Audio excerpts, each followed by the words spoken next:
მოგესალმოთ ყველას პატიცემულო ბატონებო და ქალბატონებო. ძალიან საინტერესო თემებია ბატონ თემურთან ერთად ჩვენ ხშირად საუბრობდით ამ თემებთან დაკავშირებით და ჩვენი პოზიცია მე ვფიქრობ რომ აქ ყოფნა საზოგადოებამ იცის ამ თემასთან დაკავშირებით. ამ შემთხვევაში ბატონი გია საუბრობდა და მეც პირადად ჩემი და პარტიის სახელით მინდა ვთქვა რომ ძალიან მნიშვნელოვანია რომ ესეთი პატივცემული საზოგადოება ხართ ბრძანდებით შეკრებილნი. ძალიან მნიშვნელოვანია რომ თქვენი ესე ვთქვათ ინიციატივით, ხელმოწერებით და თქვენი ესე ვთქვათ აქტიურობით გახმოვანებული იქნა ესეთი მნიშვნელოვანი და მტკივნეული საკითხები, როგორიც დღეს ყველას აწუხებს პრაქტიკულად საქართველოში და მე მართლაც ორივე საკითხს, რომელზეც ხო ორი საკითხია აქ, რომელზეც მსჯელობა არის, ერთი ესე ვთქვათ საკითხი, რომელიც ეხება ვადამდელ საპარლამენტო არჩევნებს და დენაციფიკაციის საკითხს, ნაციონალური მოძრაობის გასამართლების საკითხს, ჩვენ ამას არა მარტო ვემხრობით, არამედ აქ ხა უბრალოდ ისეთ საზოგადოება რომ ჩვენ არ დავიწყებთ იმას, ესე ვთქვათ, ლაპარაკს, როდის ვინ რა თქვა და რაღაცა პრაქტიკულად ერთდროულად წამოვიდა, მე ვფიქრობ, აი ჩვენი ეს ინიციატივები, იმიტომ რომ მართლაც როცა 1 ოქტომბერს ეს არჩევნები ჩატარდა, მე ნამდვილად ხა აქ მაინც გარკვეულწილად დახურული სივრცეა და ვიტყვი რომ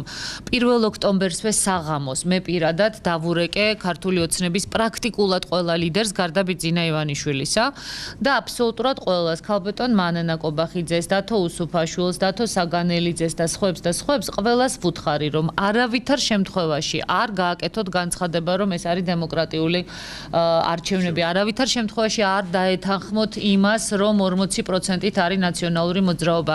ეს გამოვამეთქი რომ ნაციონალურ მოძრაობას მაპატიეთ ამ სიტყვისთვის, გარეცხავთ მეთქი თავიდან ბოლომდე და მეორე სუნთქვას მისცემთ თქო. ნუ სამწუხაროდ მოხდა ისე როგორც მოხდა და ჩვენ ყველანი ვართ ახლა იმისი მოწმენი რომ ნაციონალური მოძრაობა, რომელიც 1 ოქტომბრის საღამოდან მოყოლებული რამდენიმე თვე პრაქტიკულად კუთხეში იყვნენ მიმალულები და რომ იტყვიან ახლა ამ საზოგადოებაში შეიძლება რუსულადაც თქვა ниже травы тише воды, ესე იყვნენ მართლაც თანდათანობით წამოწიეს თავი, თანდათანობით ესე ვთქვათ დაიწყეს გააქტიურება და ისე გათავხედნენ რომ ახლა აქეთ გვასწავლიან ჭკუას და აქეთ გვიქნევენ თიც. ეს იყო ძალიან დიდი შეცდომა და მე უფრო მეცაც ვიტყვი და ვფიქრობ რომ დამეთანხმებით აქ ყოფი საზოგადოების წარმომადგენლები რომ თუ ჩვენ ეხლა დროულად არ მივხედეთ იმ თემას, რაც აქ არის თქვენთან მითითებული რეჟიმის გასამართლებასთან დაკავშირებით. თუ ძალიან სერიოზული დოკუმენტები და მასალები არ დაიდო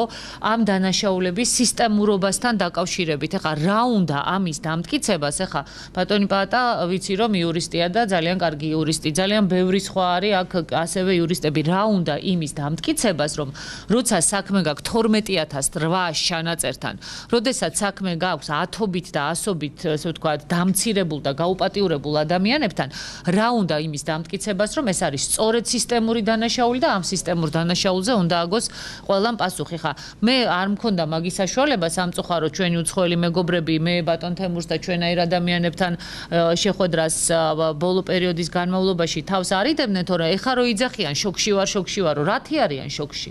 და რატო არიან შოქში? ჩვენ ვეუბნებოდით, ეხლა მე მაინც მქონდაც ინდივიდუალური შეხვედრები ელჩებთან და მე ვეუბნებოდი მათ რომ ესეთი რაღაცეები ხდება. და რასმუსენმა ჭკუა რო დაგვარიგა, მე მაინტერესებს მისი პრემიერ-მინისტრობის პერიოდში მსგავსი მასალები რო აღმოჩენილიყო მის ქვეყანაში, რამდენი დღე გაძლებდა ის პრემიერ-მინისტრად? რამდენი დღე? ეხლა თქვენ იცით ყველამ ძალიან კარგად, ეხლა ამ საზოგადოებაში უბრალოდ მართლა ზედმეტიც არის ამაზე საუბარი. თქვენ იცით ძალიან კარგად რაც მოხდა ჩეხეთში, ხო? კი, მართალია ძალიან უსიამოვნო იყო, მაგრამ ფაქტიურად მოხდა ის, რომ იყო კორუფციული სკანდალი, რომელიც ჩვენ ყველა, ასე ვთქვათ, ადგილზე გვაქვს და იყო ის, რომ პრემიერ-მინისტრის კანცელარიის უფროსმა თვალთვალი დაუწყო პრემიერ-მინისტრის ოჯახის წევრებს. მთელი მთავრობა გადადგა, პრემიერ-მინისტრი გადადგა და საერთოდ ესე იგი მთლიანად კრიზისული სიტუაცია გაჩნდა ჩეხეთში. რატო ჩვენ მეორეხარისხოვანი ხალხი ვართ? ვინ აძლევს უფლებას გინდა ევროპელებს და გინდა ამერიკელებს, რომ ჩვენ ხარისხოვანერად ჩაგთვალოს. კიდე კარგი ხა ყველა იქ ასე არ ფიქრობს, მაგრამ სამწუხაროდ ხანდახან მათი გამონათქვამები ჩვენ გვაძლევენ იმისი თქმის საფუძველს, რომ რაღაცა ჩვენ ვიყურებენ როგორც არასრულფოსოვან ერს და საზოგადოებას. ამიტომ კიდევ ერთხელ მე ნამდვილად შემიძლია გითხრათ, რომ აუცილებელია რომ ვადამდელი საპარლამენტო არჩევნები ჩატარდეს. ოღონდ რა თქმა უნდა ძალიან მნიშვნელოვანია რომ საკანონმდებლო ბაზა შეიცვალოს, მე გიას აბსოლუტურად ვეთანხმები, მაპატიეთ უბრალოდ სხვა არ ვიცი, ესე ვთქვათ, ვინ გამობძანდა და ალბათ დაახლოებით იგივე მოსაზრებები იყო, საკანონმდებლო ბაზა უნდა შეიცვალოს და რა თქმა უნდა ჩვენ გვაქვს პრეტენზია იმასთან დაკავშირებითაც, რომ 9 და 10 თვის განმავლობაში საქართველოს ახალმა მთავრობამ და პარლამენტმა ვერ მოიცალა ვერც საარჩევნო სიების დასადგენად. გვეუბნებიან, რომ ადგილობრივი თვითმმართველობის არჩევნებისთვის დავადგენთ, ხო? რა საპარლამენტო არჩევნები არ არის მნიშვნელოვანი? ვერ მოიცალეს ამისთვის, ვერ მოიცალეს საპრეზიდენტო, ვერ მოიცალეს იმისთვის, რომ კანონმდებლობა შეცვლილიყო, ვერ მოიცალეს იმისთვის, რომ ელემენტარულად პარტიების დაფინანსების წესი შეეცვალათ. ამიტომ, რა თქმა უნდა, ხანდახან ჩდება კითხვა იმასთან დაკავშირებით, რომ ხომ არ მოეწონათ ნაციონალების გამარგლული გზა.